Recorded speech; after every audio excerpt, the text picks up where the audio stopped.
Merci de nous rejoindre sur Radio J. Comme tous les matins, je vous le disais, la chronique de l'OJE. Comme chaque jeudi, l'organisation juive européenne. Et ce matin, nous sommes avec Karine Rosenblum. Bonjour. Bonjour Ilana. Merci beaucoup d'être avec nous, d'avoir accepté notre invitation. Vous avez plaidé lundi devant la cour d'appel de Montpellier aux côtés de votre consoeur Aude Reynal contre un certain Abdel Ladmia qui faisait appel de sa condamnation pour apologie du terrorisme. Une décision qui avait été rendue par le tribunal correctionnel de Montpellier en février dernier. Alors de quoi s'agit-il? Est-ce qu'on peut rappeler les faits, Karine? Oui, bien évidemment Ilana. Ladmia, c'est l'un de ces tribuns de manifestation autoproclamés. C'est celui qui, un mois pile après le 7 octobre l'année dernière, le 7 novembre 2023 à Montpellier, place de la Comédie, avait déclaré que le 7 octobre, avait martelé que le 7 octobre était un acte de résistance. Et il était allé encore plus loin, il avait dit que c'était un acte héroïque. Et c'est cet homme qui avait dit que le 7 octobre était un battement d'ailes de papillon. Je pense que, Ilana, vous vous souvenez de cet individu.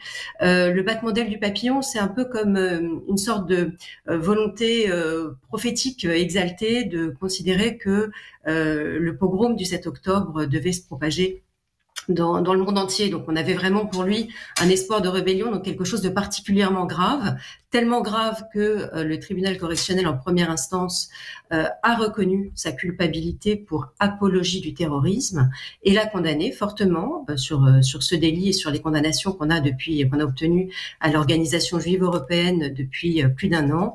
Lui a été condamné à 12 mois d'emprisonnement, assorti d'une peine de 3 ans d'inéligibilité et une inscription au FIJET, ce qui est un point très important, puisque le FIJET, c'est le fichier des auteurs d'infractions terroristes.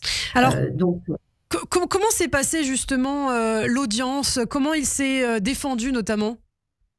Alors, c'est une audience qui a été longue. On a eu une cour d'appel qui a été particulièrement attentive, qui a scruté chaque point, qui connaissait exactement les faits, qui savait décrire ce qui s'est passé le 7 octobre. Et dans notre cas, il faut s'intéresser au profil du prévenu. Devant les tribunaux correctionnels, on a deux types de profils de prévenus. On a ceux qui font profil bas, parce qu'ils cherchent à minorer leur peine. Et puis, on a, comme on a eu lundi à Montpellier, et comme on avait eu en première instance, ceux qui persistent et signent. Et c'est vraiment définitivement dans cette catégorie que Ladmia s'est positionné, comme d'autres, on en a vu d'autres, parce que à la fois il minimise ce qui s'est passé, mais plus gravement, il nie littéralement le terrorisme. Donc, il considère que l'apologie du terrorisme n'est pas possible.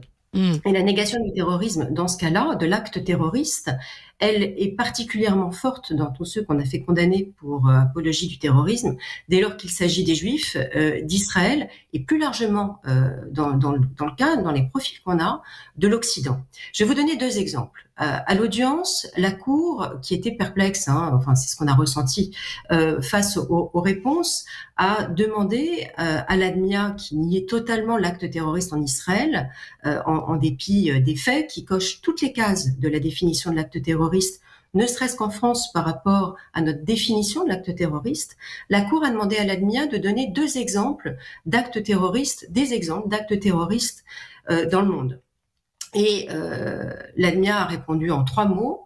Il a répondu Al-Qaïda, ISIS et l'impérialisme occidental. Alors, face à la perplexité, deuxième question de la Cour, donner des exemples d'actes terroristes en France. Long silence, réflexion. Et sort un mot, le Bataclan. La Cour, c'est tout ce qui vous vient à l'esprit. Et là, sort le Bataclan et Netanyahou avec les beepers. Voilà où on en est. Et je voudrais faire un parallèle, Ilana. Oui, alors justement, il y a des parallèles quand même qui peuvent se faire avec d'autres affaires qu'on a vues récemment, notamment cet individu qui se fait appeler Elias Dimzalen, qui avait justement appelé à l'intifada il y a quelques semaines. Oui, exactement. C'est un autre dossier qu'on avait plaidé. On était également avec Aude Reynal et avec Audi Bloch et Muriel Watnin-Melki. Nous plaidions contre cet individu qui s'appelle Zarelli.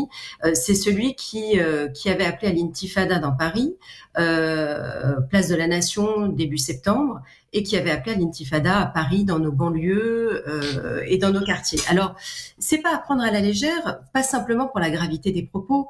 Il faut faire attention à la banalisation de la parole. On a des glissements successifs. On est passé du battement d'ailes du papillon à l'appel à l'intifada qui commence à se propager. C'est devenu la nouvelle rhétorique.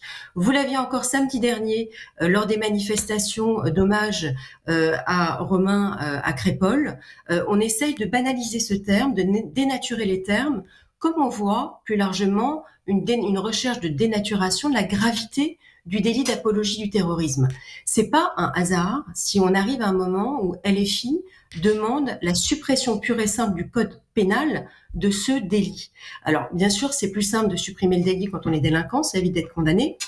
Mais derrière cela, on est dans cette déconstruction de notre langage, dans notre déconstruction de la société, alors qu'on est en présence d'un délit particulièrement grave dans le code pénal. Eh bien, merci beaucoup, maître Karine Rosenblum. Merci d'avoir été avec nous ce matin sur Radio J. On vous retrouve aussi en podcast sur notre site internet radioj.fr et en vidéo sur notre chaîne YouTube. Je vous dis à très bientôt. Merci.